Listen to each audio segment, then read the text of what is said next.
प्रसन्नं ज्ञानस्वरूपं निजबोधरूपं योगीन्द्रमीड्यं भवरोगवैद्यं श्रीमद्गुरुं नित्यमहं नमामि। यस्याङ्घ्रिपङ्कजपरागपरप्रभावात् भूत्वा कृतिमतां श्रुतिमाचराम् तं सद्गुरुं सततसर्वसुखं सदग्र्यं वन्दे सदा विमलबोधघनं विचित्रम् वन्दो गुरुपदकन्दकृपासिन्धुनररूपहरि महामोहतमपुञ्ज जासुवचन रविकर्णिकर।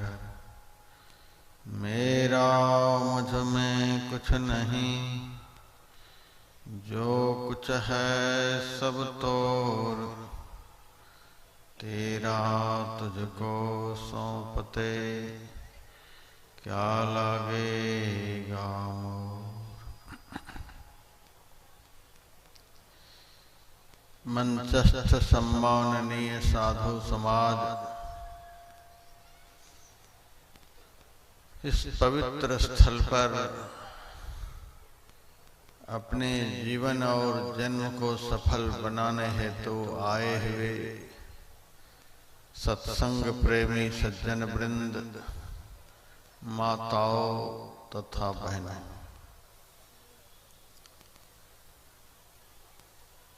अभी आप लोगों ने मेरी प्रशंसा में बहुत सारे प्रशंसात्मक शब्दों को सुना है। मैं इस पवित्र मंच पर से सत्य सत्य कहता हूं, वह एक भी योग्यता मुझ में नहीं है। हाँ, जो यथार्थ में आदर के योग्य हैं, सम्मान के योग्य हैं, बड़ाई के योग्य हैं, पूजन के योग्य हैं, ध्यान वंदन के योग्य हैं, आराधना उपासना के योग्य हैं, ऐसे परमाराध्य संत सद्गुरु महाराज के चरणों में समग्र शब्द प्रसून सश्रद्धा समन्वित होकर मैं समर्पित करता हूं और गुरु महाराज से बारंबार प्रार्थना करता हूं, कभी भी जागृत में कौन कहे, स्वप्न में भी प्रशंसात्मक शब्दों को सुनकर मेरे मन में कभी भी ज्ञान का, ध्यान का और भी किसी भी प्रकार के सद्गुण का अभिमान न हो। अभी संत मत सत्संग के नियमानुसार संत तुलसीदास जी महाराज द्वारा रचित श्री रामचरितमानस ग्रंथ का पाठ करके सुनाया गया है।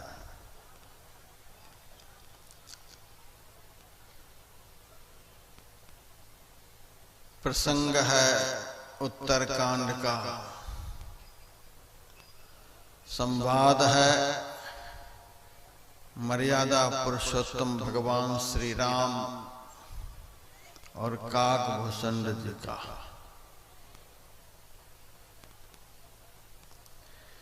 काकभूषण जी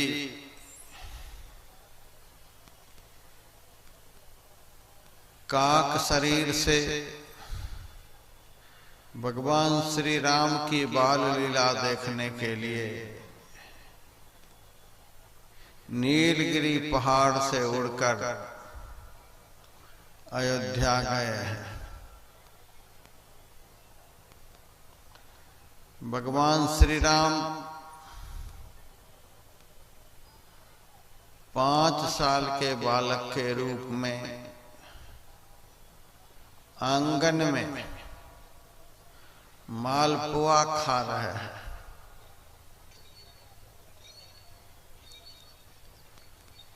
खाते हुए बच्चे के हाथ से, मुंह से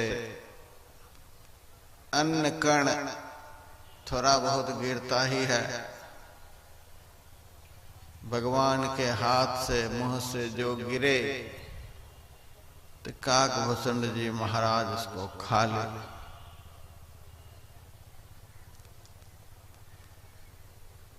एक बार ऐसा हुआ कि भगवान श्री राम काकभूषण जी महाराज को पकड़ने के लिए हाथ बढ़ाए तो काकभूषण जी महाराज भगवान के सामने से उड़ जाए। काकभूषण जी उड़ जाए तो भगवान रोने लग जाए। भगवान रोने लग जाए तो काकभूषण जी फिर आंगन में आ जाए। फिर पकड़ने के लिए हाथ बढ़ाए तो फिर उड़ जाए। उड़ने पर भगवान रोने लग जाए। यह भगवान की लीला अयोध्या में हो रही है। यह सब देखते देखते काकभूषण जी महाराज के मन में मोह हो गया कि लगता नहीं है कि ये भगवान है। भगवान होते तो ये हमें पकड़ लेते। जो भगवान एक कौवा को नहीं पकड़ पाते हैं, वे भगवान जिस दिन हमें पकड़ने के लिए यमदूत आएंगे उससे हमारी रक्षा कैसे करेंगे? यमदूत को ये कैसे पकड़ेंगे? मेरे जीवन में विपत्ति आ जाएगी तो विपत्ति से कैसे बचाएं? दूसरी बात, ये खुद रोते हैं। जो खुद रो रहे हैं वह भगवान कैसा? जब भगवान ही रो रहे हैं ऐसे भगवान का भजन करने वाला कैसे जीवन में खुश हो सकता है, प्रसन्न हो सकता है? लगता नहीं है कि भगवान। कभी हंस रहे हैं, कभी रो रहे हैं, कभी मेरे पीछे भाग रहे हैं, कभी हम इनके पीछे भाग रहे हैं और भगवान होकर के मालपुआ खा रहे हैं। भगत को रोटी पराफत है। लगता नहीं है कि भगवान है। पहले तो भक्त को हम जिनका भजन करते हैं सब तरह से उनकी भगवत्ता पर, उनकी महानता पर संदेह न हो।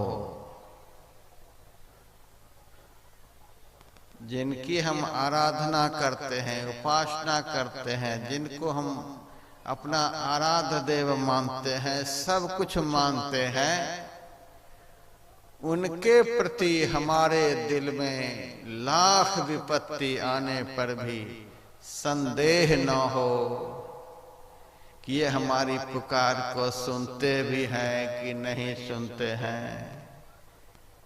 हमारे जीवन में विपत्ति आने पर ये देखते भी हैं कि नहीं देखते हैं। हम संकट में पड़ते हैं तो हमारी रक्षा ये करेंगे कि नहीं करेंगे। कहते हैं ये ब्रह्म रूप हैं, सबके साथ हैं, लेकिन हमारे साथ हैं कि नहीं हैं। जैसे ही भक्त के अंदर अपने आराध्य देव के प्रति संशय हो जाता है, तो संशय के बढ़ने पर मोह उत्पन्न हो जाता है। मोह के उत्पन्न होने से अज्ञान की वृद्धि हो जाती है। अज्ञान की वृद्धि हो जाने पर श्रद्धा और विश्वास खत्म हो जाता है। श्रद्धा और विश्वास के खत्म हो जाने पर उस भक्त का सत्यानाश हो जाता है। इसीलिए कभी भी अपने आराध्य देव के प्रति मन में संशय न होने चाहिए कि ये पूरे हैं कि नहीं हैं।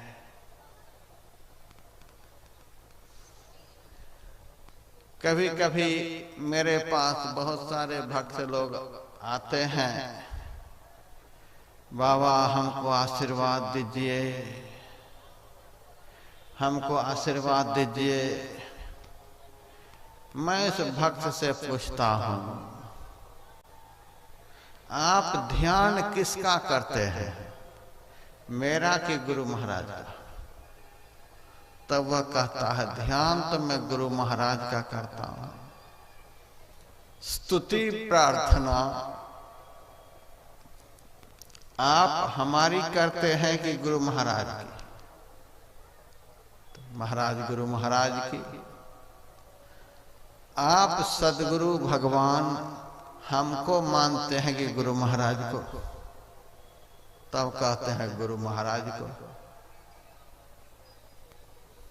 जब आप अपना सदगुरु गुरु महाराज को मानते हैं, ध्यान आप गुरु महाराज का करते हैं, स्तुति प्रार्थना गुरु महाराज का करते हैं, तो वरदान मांगने के समय मेरे पास काहे आ जाते हैं?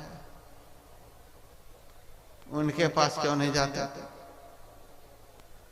लगता है कि उनको आप कागज मान रहे हैं। गुरु महाराज कागज के फोटो में है, कागज है।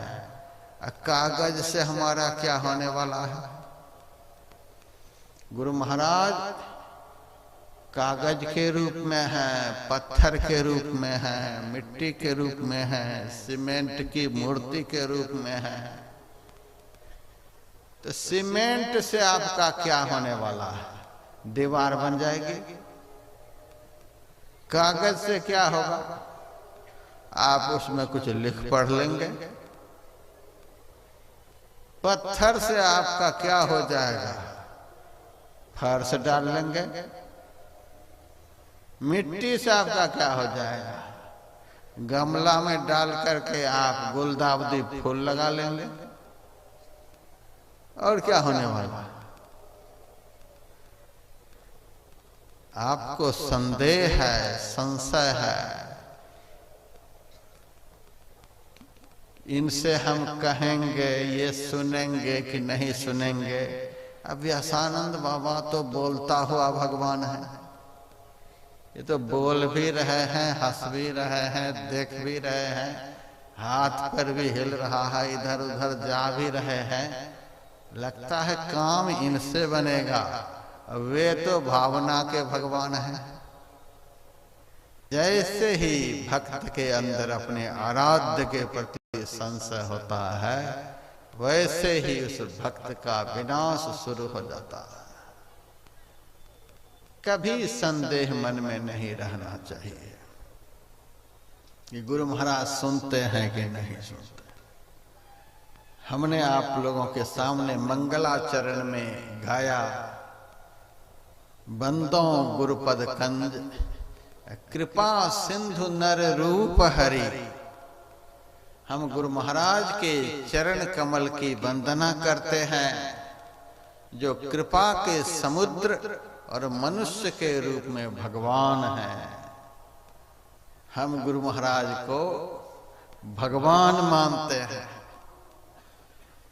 भगवान के पास क्या सब होता है? जिनके पास 6 चीजें हों उनको भगवान माना जाता है। जिनके भी पास हों उनको आंख बंद करके भगवान मान लेना। वे 6 चीजें क्या हैं? ऐश्वर्यस्य समग्रस्य, जिनके पास संसार के सारे ऐश्वर्य हों, किसी भी प्रकार के ऐश्वर्य में कमी नहीं, सारे ऐश्वर्य से जो सदैव भरे पूरे रहते हों। ऐश्वर्यस्य समग्रस्य। उसके बाद धर्मस्य, धर्म के सारे अंग जिनमें सदैव विद्यमान रहते हों। यशसः, भूत भविष्य वर्तमान तीनों काल में जिनकी कीर्ति हो, जिनकी कीर्ति कभी समाप्त नहीं होती हो, भूत में भी, वर्तमान में भी, भविष्य में भी, जिनकी कीर्ति का कभी नाश नहीं होता हो। चौथी चीज यशसः, श्रियः, श्री कहते हैं लक्ष्मी को, जिनके चरणों में अखंड लक्ष्मी का सदैव निवास हो, जिनके चरण से लक्ष्मी कभी भी दूर न हो। अखंड ज्ञान, जिनमें सदैव समाहित हो, अखंड ज्ञान के जो भंडार हो, और सब में रहते हुए, सबके साथ रहते हुए, कण कण में समाये हुए, और सबसे निर्लिप्त हो, वैराग्य के स्वरूप। ये छह ऐश्वर्य, ये छह सद्गुण, ये छह चीजें जिनमें हो, उनको भगवान कहते हैं। हम यदि अंदर से गुरु महाराज को भगवान मानते हैं, तो यह भी मानना पड़ेगा कि ये सारी चीजें हमारे गुरु महाराज में हैं। जब गुरु महाराज में सारी चीजें हैं, ये सारी चीजें गुरु महाराज अपने बेटे पोते के लिए नहीं रखे हैं, हम ही लोगों के लिए रखे हैं। गुरु महाराज का बेटा कौन है? गुरु महाराज का पोता कौन है? गुरु महाराज के नाती कौन? गुरु महाराज का परिवार कौन? हम ही लोग तो हैं। बाप के पास जो वैभव है वह किसके लिए है? बेटे के लिए है। उसी तरह से सदगुरु भगवान के पास जो कुछ भी है हम लोगों के लिए ही है। ऐसा विश्वास होना चाहिए, ऐसी श्रद्धा होनी चाहिए, तब बात बनेगी। हमारे भारत की संस्कृति में बहुत सारे धर्म ग्रंथ हैं, वेद, शास्त्र, पुराण, स्मृति, संहिता, रामायण, महाभारत, गीता, अनगिनत सदग्रंथ हैं, जिनमें हम बहुत जगह पाते हैं शिव जी पार्वती जी को उपदेश दे रहे हैं।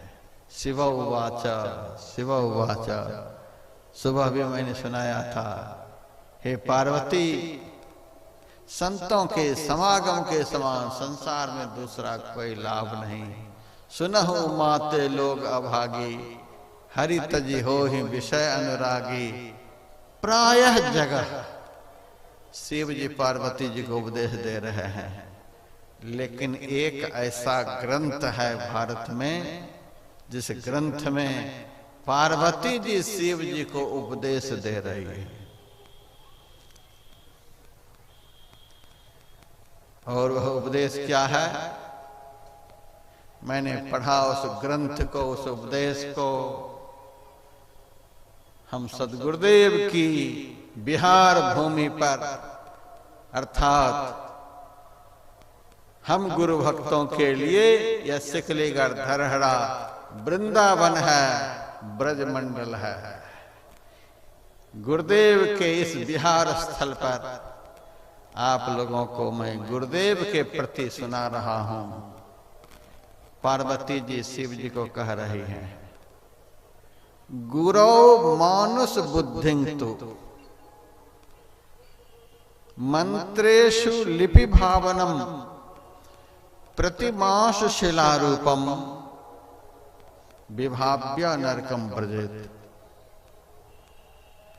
हे शिव, जो शिष्य गुरु को मनुष्य समझता है, जो शिष्य गुरु को मनुष्य समझता है, पार्वती जी का संकेत है कि कभी भी शिष्य को, गुरु को मनुष्य नहीं समझना चाहिए। तो क्या समझना चाहिए? नर रूप हरि भगवान समझना चाहिए। प्रत्येक शिष्य को गुरु महाराज के प्रति ऐसी श्रद्धा हो कि हमारे गुरु भगवान है। भगवान में क्या सब गुण होते हैं मैंने आप लोगों को सुनाया।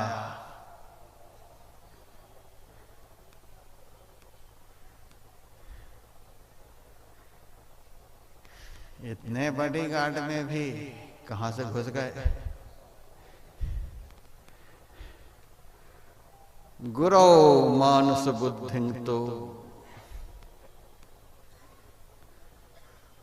गुरु को कभी भी मनुष्य नहीं समझना चाहिए, अर्थात भगवान समझना चाहिए। भगवान समझना चाहिए तो भगवान में कितने गुण होते हैं।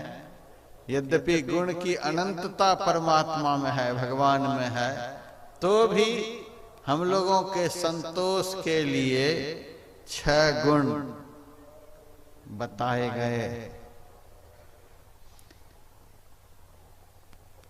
गुरु को जो मनुष्य समझता है, मनुष्य से क्या मिलेगा? यदि गुरु को मनुष्य समझेंगे तो मनुष्य से क्या मिलेगा?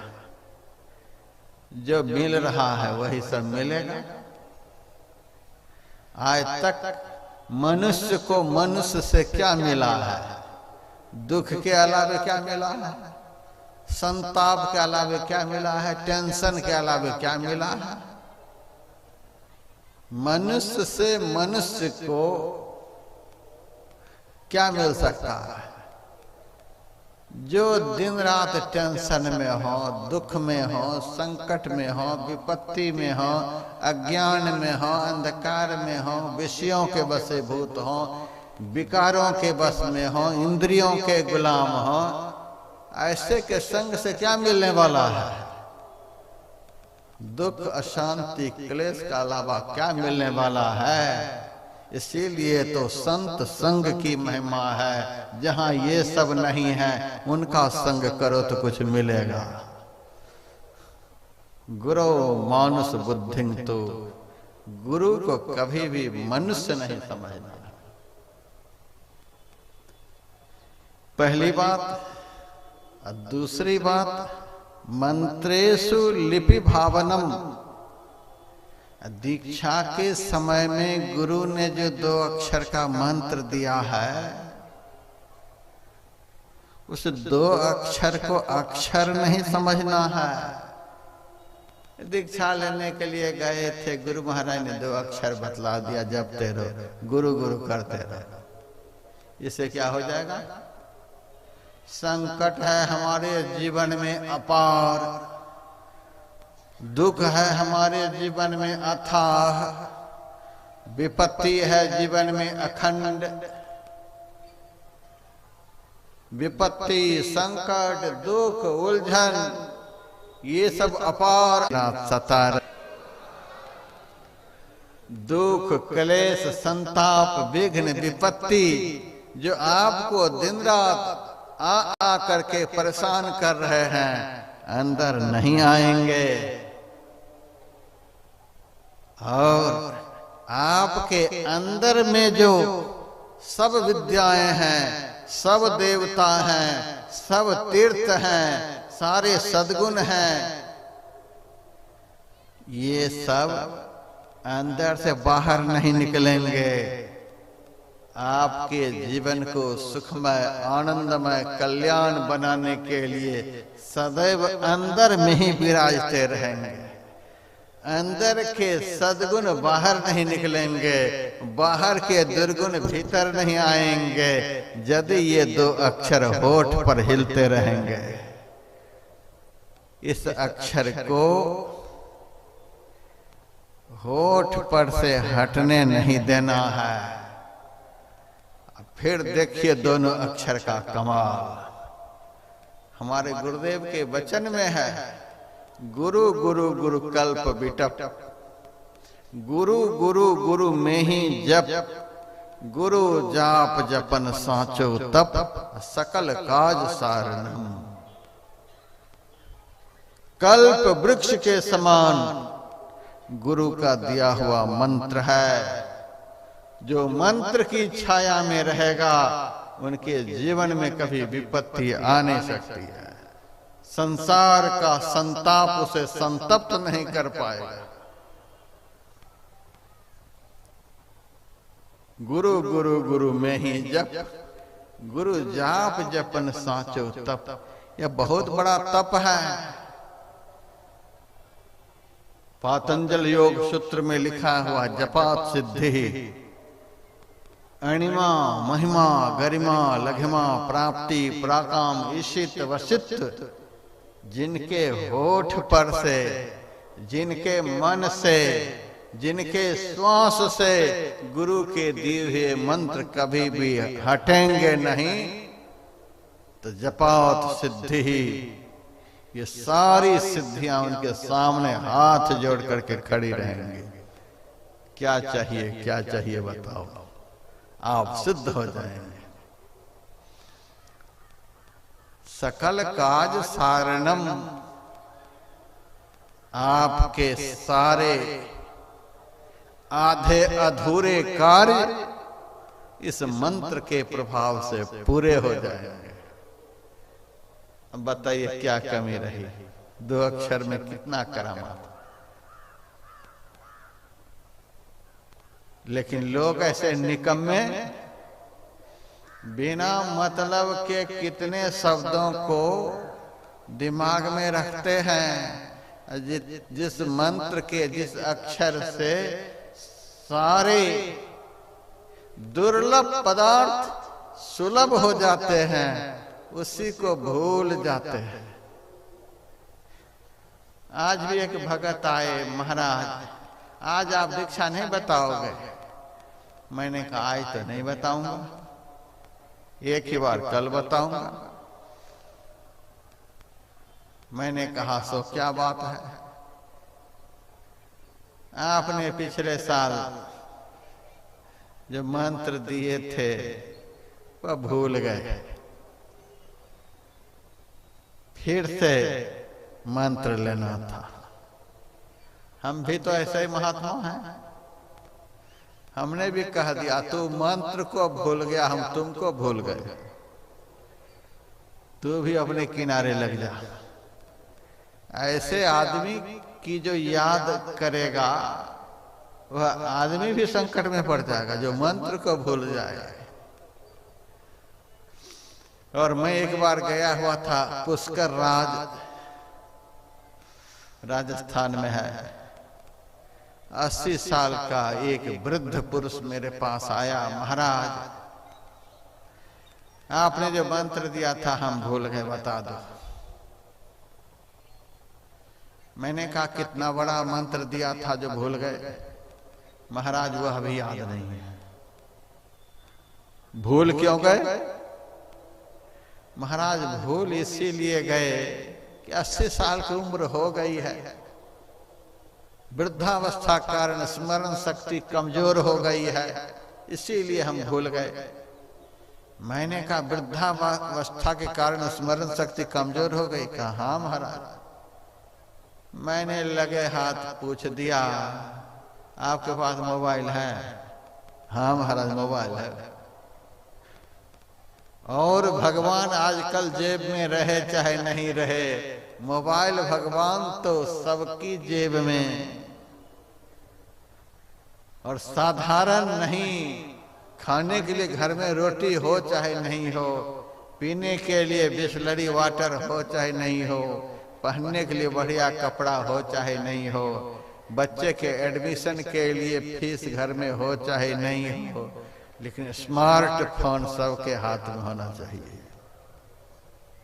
महाराज है। मैंने कहा आपका नंबर कितना है? वह बुढ़ा तुरंत बता दिया, 10 अक्षर तुरंत बता दिया। फिर मैंने उनसे कहा कि लड़के बच्चे कितने हैं? 4 लड़के हैं, 3 लड़कियां हैं। नाम तो याद होंगे, 7 का नाम बता दिया। अच्छा चलो, जब 80 साल के हो तो 7 से भी तो आगे बढ़े होगे। हाँ महाराज, 7 से तो 17 नाती पोते हो गए। नाम जानते होंगे, सबका नाम बता दिया। 7 का बता दिया, 17 का बता दिया।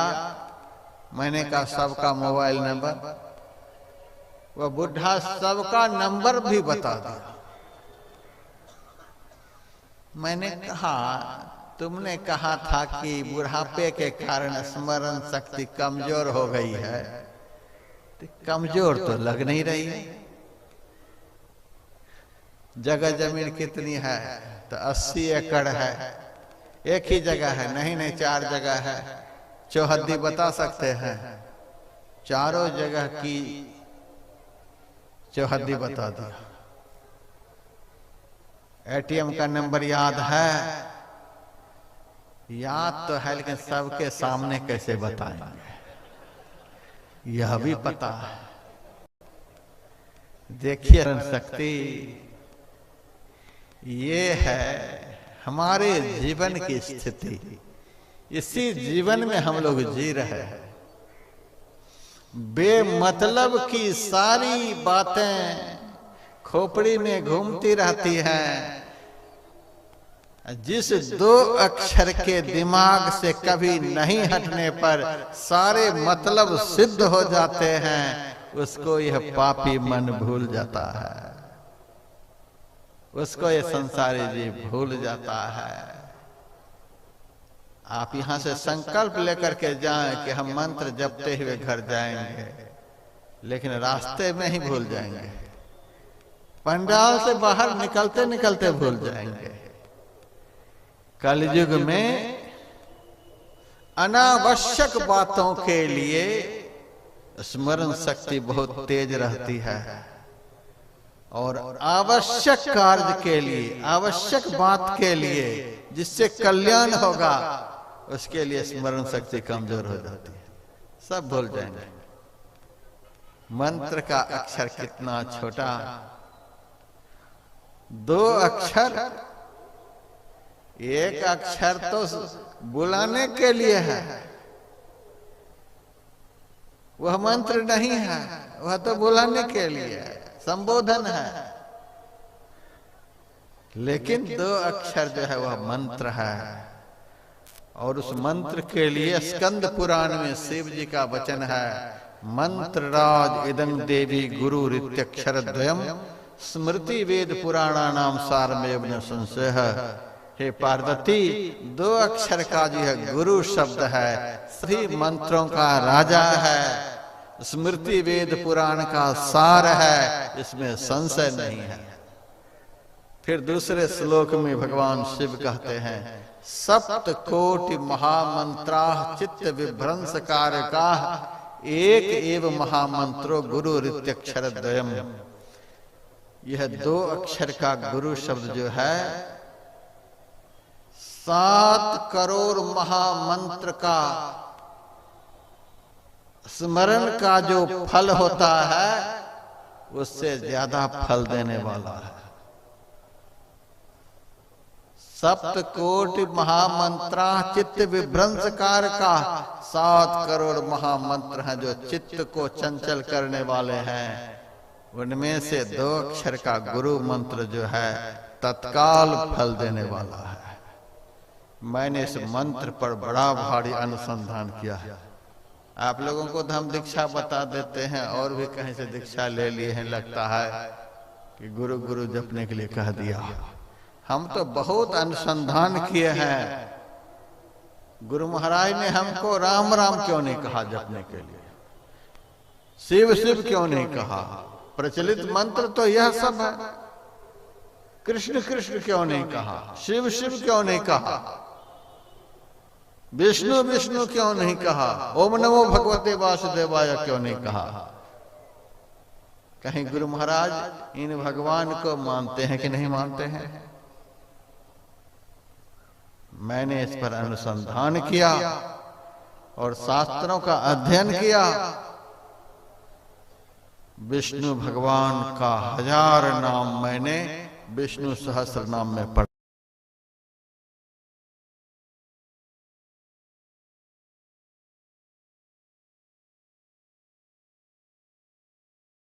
आप लोग भी पढ़ सकते हैं।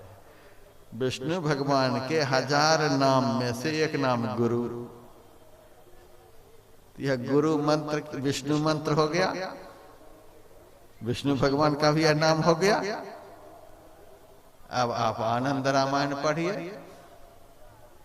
आनंद रामायण में भगवान श्री राम के 1000 नाम हैं। उनके 1000 नामों में एक नाम उनका गुरु भी है। तो राम मंत्र हुआ कि नहीं हुआ? यह राम मंत्र भी है। गोपाल सहस्र नाम पढ़ें। भगवान कृष्ण के 1000 नामों में उनका एक नाम गुरु भी है। यह कृष्ण मंत्र भी हुआ। शिव महापुराण पढ़ करके देखें। भगवान शिव के 1000 नाम में से उनका एक नाम गुरु भी है। यह शिव मंत्र भी हो गया। इसीलिए इसको मंत्र राज स्कंद पुराण में कहा गया, क्योंकि यह मंत्र सभी देवताओं का है।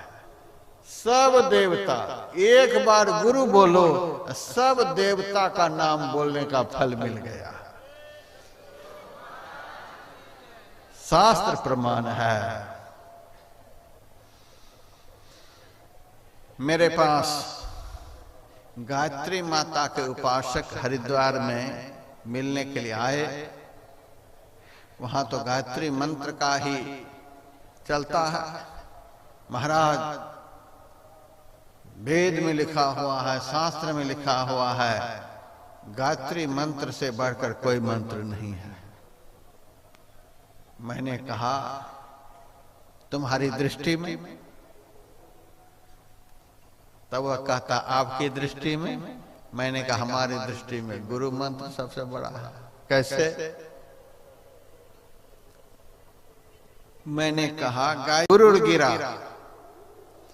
पहुंचे हुए सदगुरु के मुंह से अपने शिष्य के लिए जो शब्द निकलते हैं वह गायत्री के समान कल्याणकारक होते हैं। गायत्री का अर्थ गायंत्रायतीत इति गायत्री। जिस मंत्र के गायन करने से गायन करने वाले का त्राण हो जाए, कल्याण हो जाए, उसी को गायत्री कहते हैं। गुरु के मुंह से निकले हुए जो वचन हैं वह भी गायत्री है। गुरु के मुंह से निकले हुए वचन को जो शिष्य अपने हृदय में धारण कर लेंगे, उस शिष्य का भी महाकल्याण हो जाएगा। कैसा यह मंत्र है? गुरु मंत्र की तो यह महिमा। हमारे गुरुदेव ने दुख को लेने वाला और सुख को देने वाला यह मंत्र है। विश्वास करें आप लोग, यह गुरु महाराज की बिहार स्थित स्थल है। विश्वास करें कि यह मंत्र सुख देने वाला है। जापक जन हरत ताप, जो इस मंत्र का जप करेगा, दैहिक दैविक भौतिक ये तीनों ताप उनके शांत हो जाएंगे। फिर गुरुदेव ने लिखा, गुरु गुरु सब जाप भूप, अनुपम सत शांति रूप, उपमा में अति अनूप, दायक फल चारे। सभी जपों का राजा, गुरु गुरु सब जाप भूप, अनुपम, इस मंत्र की तुलना में कोई दूसरा मंत्र नहीं। सत शांति रूप, सच्ची शांति को देने वाला, उपमा में अति अनूप, दायक फल चारे, अर्थ धर्म काम और मोक्ष चारों फल प्रदान करने वाले हैं। हमारा सत्संगी सब बड़ा विकट है, और किसी के भाषण को पकड़े चाहे नहीं पकड़े, हमारे भाषण को तो पकड़ ही लेता है। अरे महाराज आपने क्या कह दिया, अर्थ धर्म काम मोक्ष ये चारों फल देने वाले हैं। तो जाप करने से ही यदि ये चारों फल मिल जाते हैं तो फिर तो ध्यान करने की कोई जरूरत नहीं। दृष्टि योग बिंदु ध्यान करने की कोई जरूरत नहीं, नाद ध्यान करने की कोई जरूरत नहीं। मैंने कहा यदि मेरी जैसी श्रद्धा तुम्हारी भी इस जाप में हो जाएगी तो सही में कोई जरूरत नहीं। फिर ध्यान की जो महिमा है, दृष्टि योग की महिमा है, नादान संधान की महिमा है, फिर यह सब तो कुछ नहीं रहा। मैंने कहा क्यों नहीं कुछ रहा, यह सब कुछ रहा। मंत्र का संबंध ध्यान से है।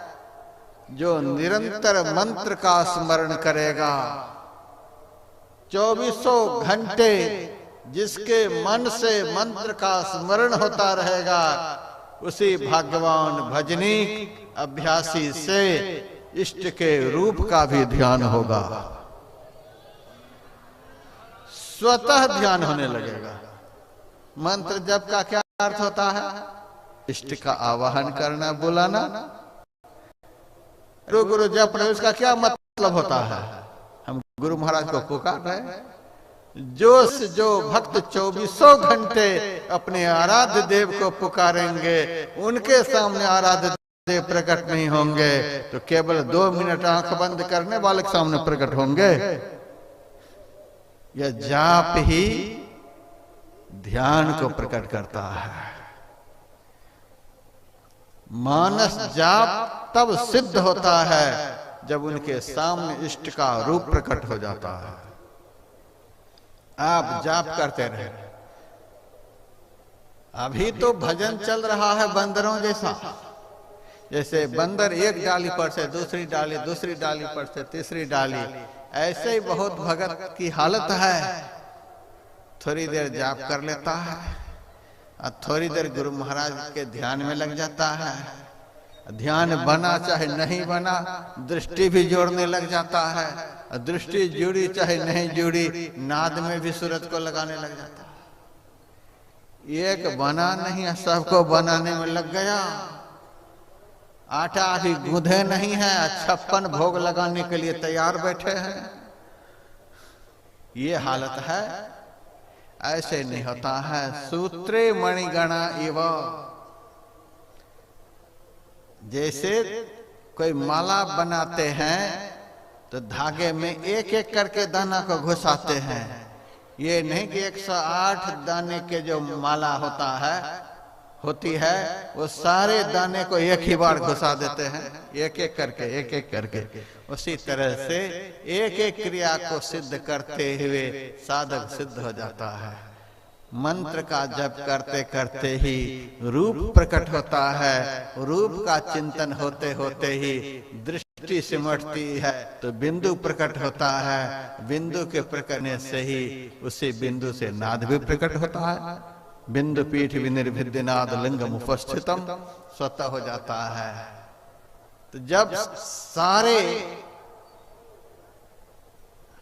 अग्रिम साधनाओं को यह आरंभिक साधना ही पकड़ा देती है तो सब फल मिल जाएंगे इसी से, इसमें संदेह क्या है। अर्थ धर्म काम मोक्ष सब स्वतः प्राप्त हो जाएंगे।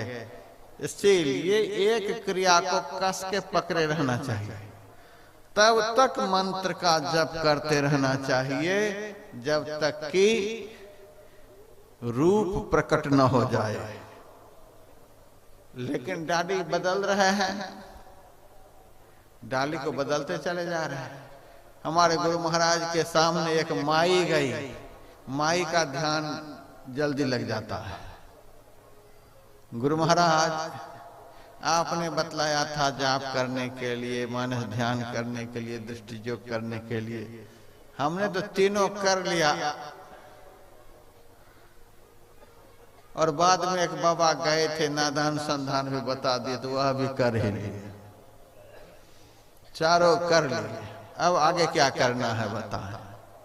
गुरु महाराज को बोल रहे हैं, अरे एक घर तो डाइन भी छोड़ करके चलती है, सबको खाई जाओगे तो रोटी कहां से खाओगी। चारों कर लिए गुरु महाराज, अब बताओ क्या करना है। गुरु महाराज ने कहा चारों कर लिए। कहा गुरु महाराज मुस्कुराते हुए कहते हैं फिर उसको वहीं से दोहराओ, दोहराओ उसको, पूरे हो जाए फिर दोहराओ, पूरे हो जाए फिर दोहराओ। तब वह माई वहां से चली गई। ऐसे नहीं होता है। 42 साल हो गए हमको इस रास्ते पर चलते हुए, कुछ भी तो विश्वास मानो, कुछ तो इस फकीर ने किया ही होगा।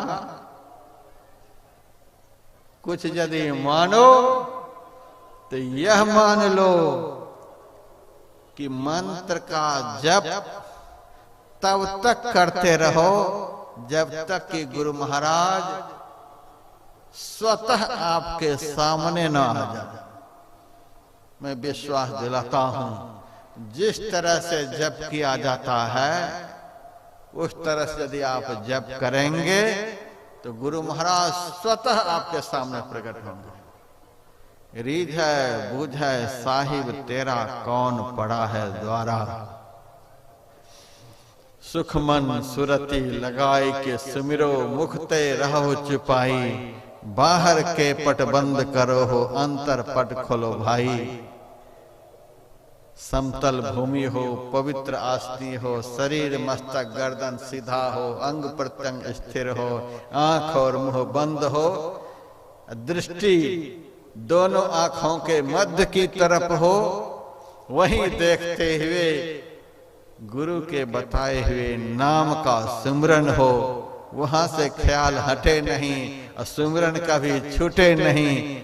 रीझे बूझे साहिब तेरा कौन पड़ा है द्वारा। कौन ऐसा इतना जरूरतमंद आदमी है कि दरवाजे पर से हट नहीं रहा, एक बार देखूं तो देखूं कौन आदमी है, कौन पड़ा है द्वारा। उस पुकार लगाने वाले, उस पुकार लगाने वाले के सामने अंधकार की केवाड़ी को खोलकर सदगुरु प्रकट हो जाते हैं। मेरे से किसी ने कहा महाराज यदि सदगुरु सामने प्रकट हो जाएंगे तो क्या हो जाएगा। मैंने कहा ट्रेन के पिछले डब्बा से गार्ड हरी झंडी दिखला देगा तो क्या हो जाएगा। तो ट्रेन चल पड़ेगी। उसी तरह से इस तरह से नाम का स्मरण करते करते यदि इष्ट का रूप सामने प्रकट हो गया तो सूरत रूपी ट्रेन 9 द्वार से 10वां द्वार की तरफ स्वतः चल पड़ेगी। दर्शन उनके उर्माहि करें बड़भागी, तिनके तरने की नाव किनारे लागी।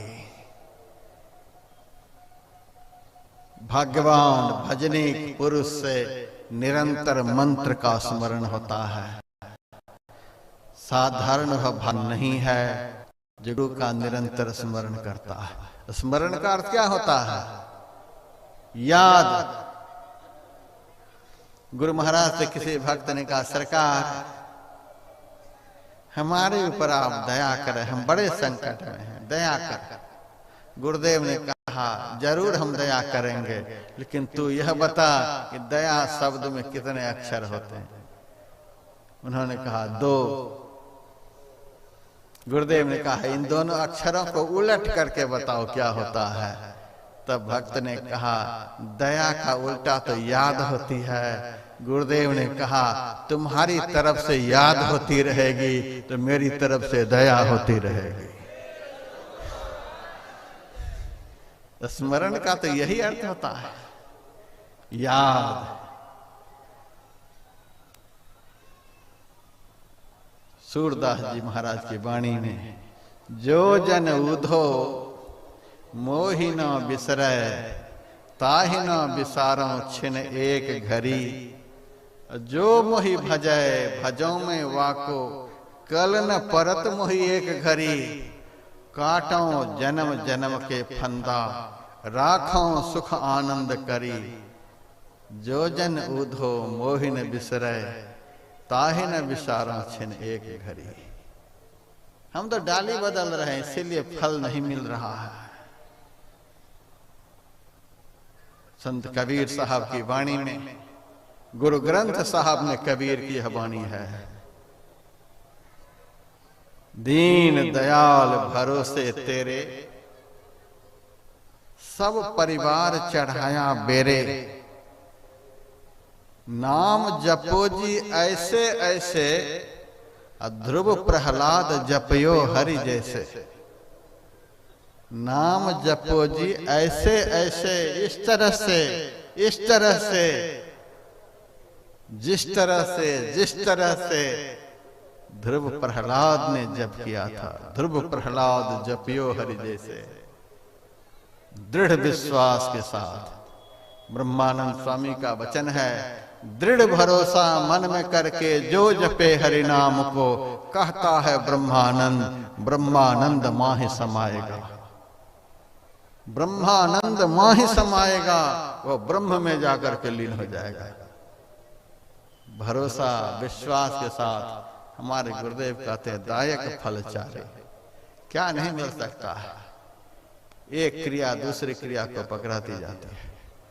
दर्शन उनके उर्माहि करें बड़ भागी। जो निरंतर याद करते रहेंगे, स्मरण करते रहेंगे, जाप करते रहेंगे,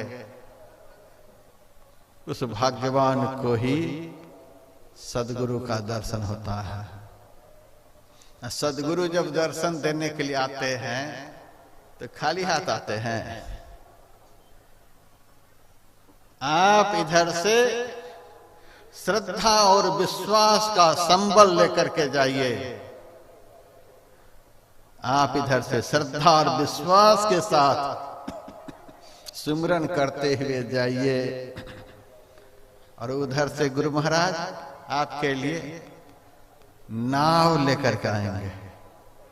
गुरु शिष्य के सामने नाव लेकर के प्रकट होते हैं। मेरा प्रवचन सुनकर तो फिर इंची टेप शुरू हो ही जाता है। गुरु महाराज नाव लेकर के आते हैं, आंख बंद करते हैं तो अंदर में तो कुछ दिखता नहीं, पानी में न नाव चलती है। नाव लेकर के कैसे गुरु महाराज आएंगे? जामुन की लकड़ी की नाव लेकर के गुरु महाराज आते हैं। यह आप क्या सब सुनाते हैं लोगों को? पागल आदमी शास्त्र संत वाणी का अध्ययन नहीं करता है, तर्क वितर्क करता है। ये सूखी जमीन में नाव लेकर के कैसे आ जाएंगे? उसमें भी बाहर में घसीटता हुआ भी कोई ले आए, खोपड़ी के अंदर नाव लेकर के कैसे गुरुदेव घुसेंगे? कमाल हो गया। दर्शन उनके उर्माहि करें बड़ भागी, तिनके तरने की नाव किनारे लागी। सदगुरु अपने शिष्य के सामने नाव लेकर के आते हैं। वह नाव कौन सी है? अभी का प्रतिपाद्य विषय भक्ति की महिमा है। वही मैं सूक्ष्म रूप से विश्लेषण कर रहा हूं।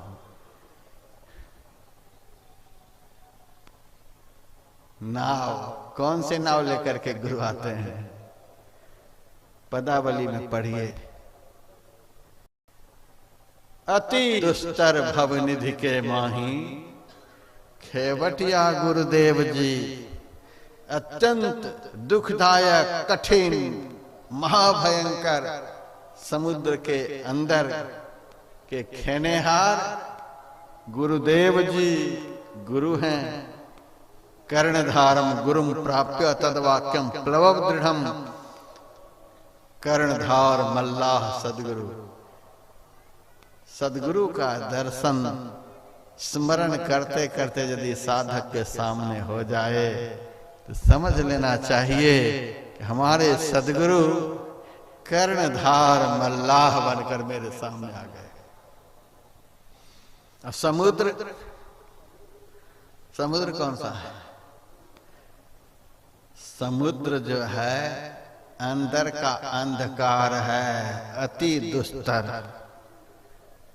आंख बंद करने पर सामने जो घोर अंधकार दिखलाई देता है वही भयंकर समुद्र है, जिसको पार करना बहुत कठिन है। सदगुरु रूपी कर्णधार मल्लाह के बगैर अंधकार रूपी समुद्र की राशि को पार करना बहुत कठिन है। यही समुद्र है, गुरु कर्णधार मल्लाह है। नाव अति दुस्तर भवनिधि के माही खेवटिया गुरुदेव जी। भक्ति नाव में ले ही चढ़ाई, पार करें भव खेब जी। नाव क्या है? वह भक्ति है। भक्ति का दो स्वरूप है। कौन कौन सा? ज्योति नाद का मार्ग बना है, धरा जाए तिल से, लोधर जत्न करो दिल से। अंतर ज्योति और अंतरनाद, प्रकाश और शब्द, वही भक्ति का दो स्वरूप है। अंतर ज्योति और अंतरनाद रूपी नाव को लेकर के सदगुरु अपने शिष्य के सामने प्रकट होते हैं। इन दोनों पर बैठ गए तो डूब जाएंगे। भव सिंध के पार जो चाहिए जान को, केवट भेदी तलाश की जाए। घाट और बाट के भेद के महरमी, ताहि के नाव पर पांव दी जाए। शब्द के नाव पर चढ़े जो, धाय के जाए वही पार नहीं पांव भी जाए।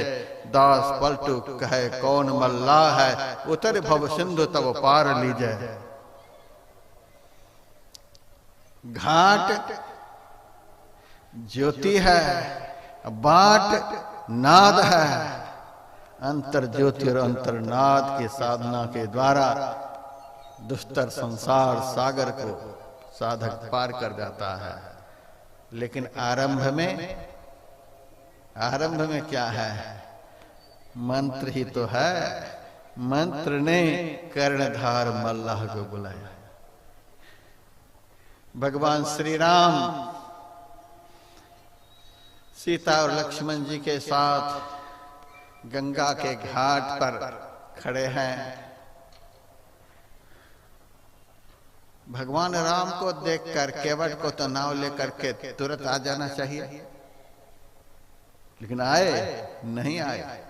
रामायण में तुलसीदास लिखते हैं, मांगी नाव न केवट आना, कहो तुम्हार मरम में जाना। राम को भी केवट की खुशामद करनी पड़ी है। राम को भी गंगा पार करना था तो केवट की खुशामद करनी पड़ी। मांगी नाव। दुनिया को देने वाले परमात्मा आज मनुष्य के भेष में है, तो सदगुरु की मर्यादा की रक्षा करने के लिए उन्होंने भी केवट से नाव मांगी है। केवट नाव लाओ, नाव हमको दो। केवट हमको पार होना है, नाव लेकर के आओ। राम को भी केवट को बुलाना पड़ा है। जब भगवान को भी पार होना है तो केवट को बुलाना पड़ता है। हम तो साधारण जीव हैं, बिना बुलाए ही कर्णधार मल्लाह सदगुरु आ जाएंगे। मंत्र जप का अर्थ होता है बुलाना। यह ऐसा मंत्र है जिस मंत्र के स्मरण से सारी सिद्धियां प्राप्त हो जाती हैं, सब देवता प्रसन्न होते हैं। और संत मत में गुरु के रूप का ध्यान बतलाया जाता है। हमारे मन में हुआ,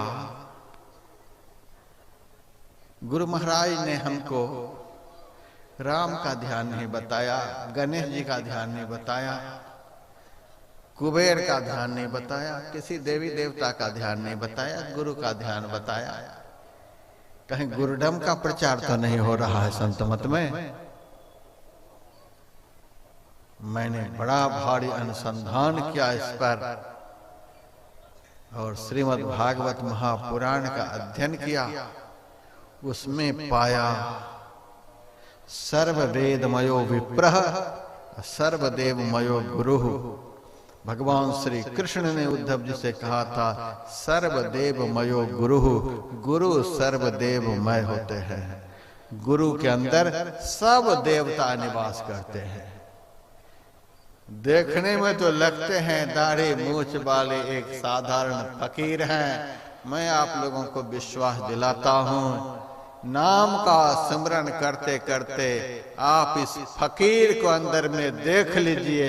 उसके बाद इस फकीर से कहिए, हे फकीर सदगुरु, हम राम का भी दर्शन करना चाहते हैं।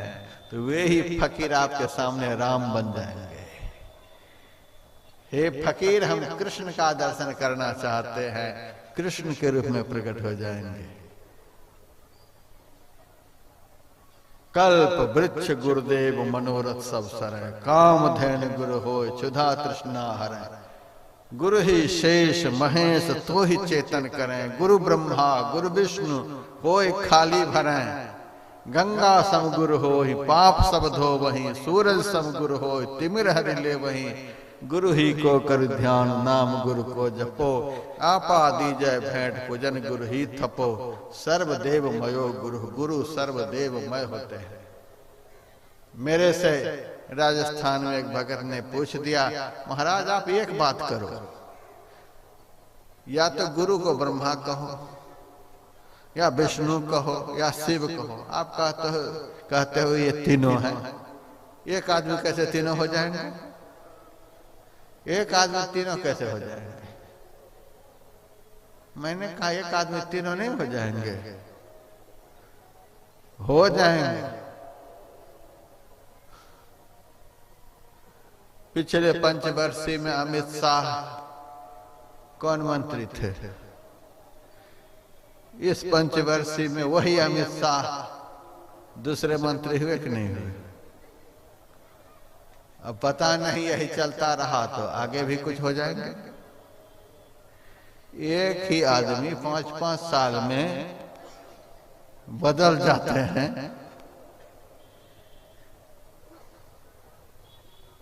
हमारे गांव में बचपन में नाटक होता था, एक मुसलमान था, बड़ा सार्वजनिक आदमी था। हिंदुओं के स्टेज पर भी वह रोल अदा करने के लिए आ जाया करता था। बड़ा ऑलराउंडर था, जो पार्ट दे दो, रावण का रोल अदा करने के लिए, राम का रोल अदा करने के लिए, जो एक बार उनको लक्ष्मण का रोल अदा करने के लिए दिया गया था। संयोग से जिनको रावण का रोल अदा करने के लिए दिया गया था वह बीमार हो गया। उसके बीमार होने पर उनसे कहा गया कि वह आदमी बीमार हो गया, रावण का रोल करना कोई साधारण बात नहीं है, यह रोल तो आप ही अदा कर सकते हैं। लक्ष्मण के रोल को छोड़ करके आप ही रावण के रोल अदा करिए। क्या ठीक है, हमें तो जो रोल दे दो वही अदा करके दिखला देंगे। और वह मुसलमान लक्ष्मण की रोल को छोड़ करके स्टेज पर रावण की रोल अदा करके दिखला दी, खूब बढ़िया से, खूब गर्जे एकदम से। क्या कहा जाए, एक साधारण आदमी एक साधारण स्टेज पर कितने रोल अदा कर सकते हैं,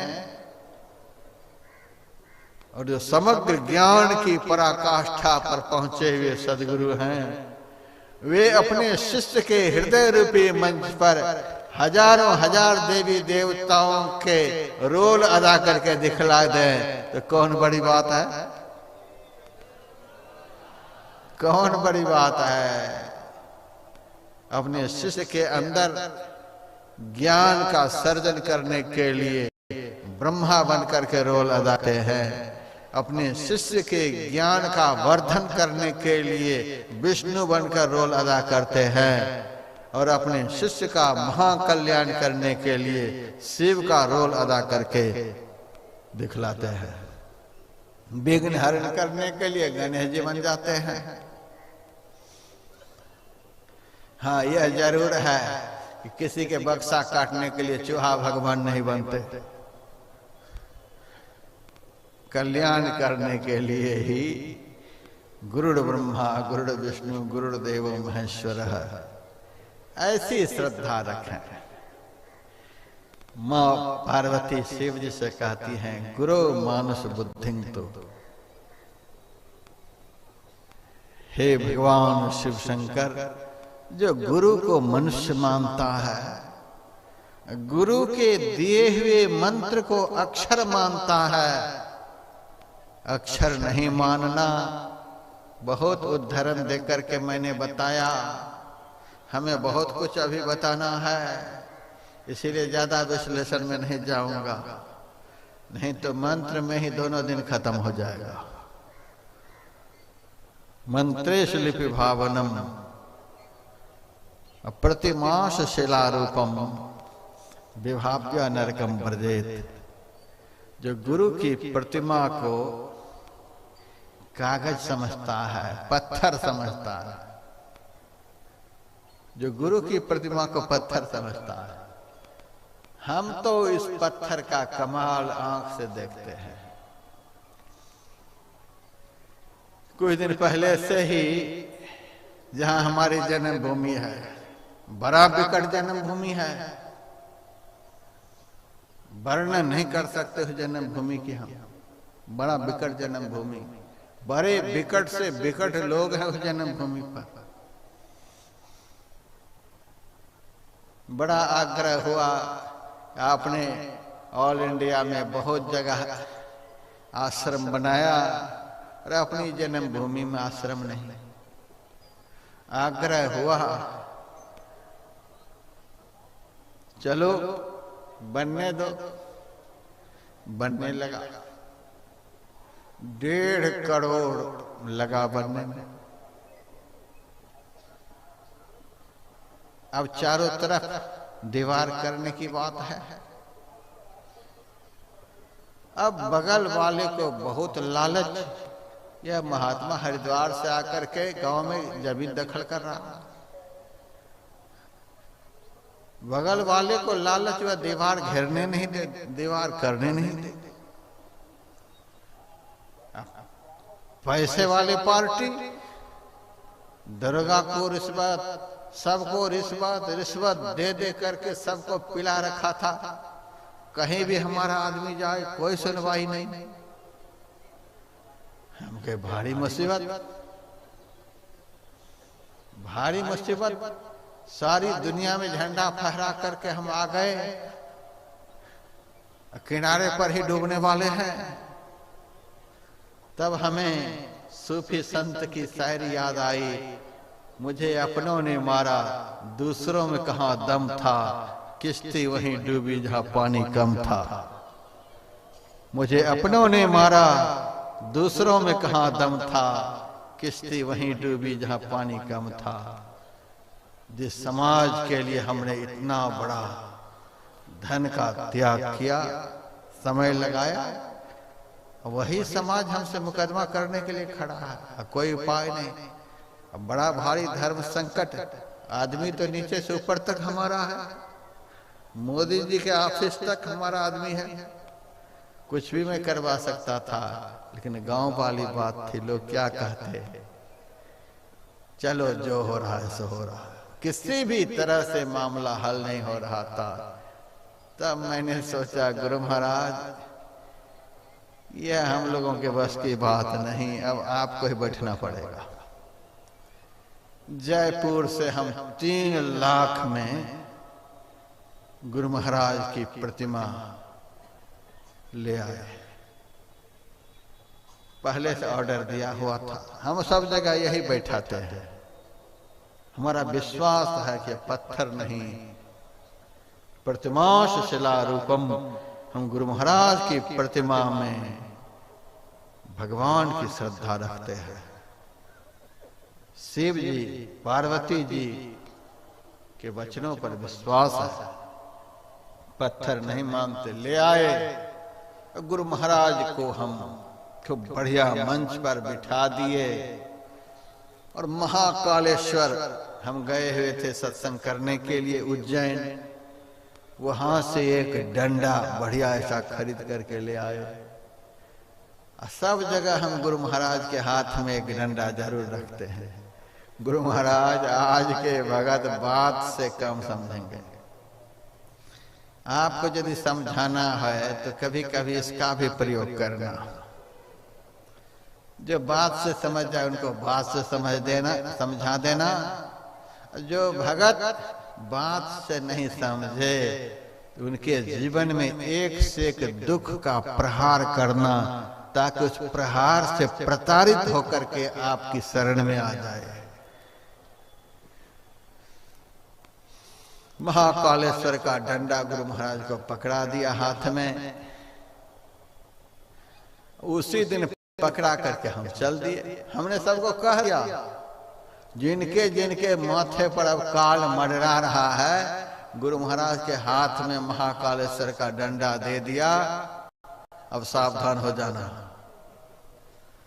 3 दिन नहीं हुआ, ये बगल वाले रिश्वत दे दे करके पिला पिला करके मोटा कर रखा था अधिकारियों को, वे ही अधिकारी खड़े होकर के दीवार चारों तरफ करवा दिए। अधिकारी खड़े हैं, रिश्वत देने वाले आए, कहा कि मैं जा रहा हूं दीवार रोकने के लिए, और जब दीवार के पास आए तो हमारे आदमी को कहे कि जल्दी जल्दी पूरा करो, उनको कहे कि मैं आ रहा हूं रोकने के लिए, हमारे आदमी को कहे कि जल्दी जल्दी पूरा करो। अब देखिए यहां आते ही माथा घूम जाता था, यह क्या बात है। प्रतिमाश शिला रूपम के प्रति तुलसी की तरह श्रद्धा हो तो प्रतिमा पत्थर की नहीं, मंदिर में अयोध्या तक आई हूं और आप यहां अपने मुखड़ा को बदल करके सामने खड़े हो, अपने मुखड़ा को बदल करके सामने खड़े हो। जरा भी दया नहीं आती इस अबला नारी पर, मुंह छिपा करके खड़े हो। कहने का भाव, जिस मुंह को देखने के लिए मैं यहां तक आई थी, उस मुंह को छिपा करके खड़े हो।